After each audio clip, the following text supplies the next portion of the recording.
अस्सलाम वालेकुम viewers, welcome to name centre. आज का नाम है नरगिस। नरगिस नाम के इंग्लिश में स्पेलिंग NARGIS। नरगिस नाम का शुमार लड़कियों के नामों में होता है।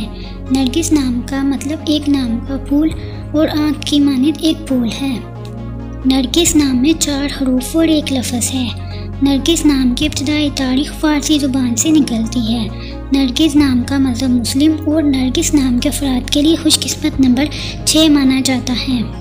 नरगिस नाम का बुर्ज अकरब और सितारे का नाम मुरीख है। नरगिस नाम के अफराद के लिए बेहतरीन वक़्त 9 PM से 11 PM तक है। नरगिस नाम के अफराद के लिए बेहतरीन फूलों में सूरजमुखी का फूल शामिल है। नरगिस नाम के अफराद के लिए बेहतरीन दिनों में इतवार और मंगल शामिल है, जबकि बेहतरीन रंगों में सुर्ख, जंगनमा और हल्का सब्ज़ शामिल है। नरगिस नाम के अफराद के लिए बेहतरीन पत्थरों में पखराज पत्थर शामिल है, जबकि खुशकिस्मती वाली धातु में हिस्सों के हिसाब से तांबा शामिल है।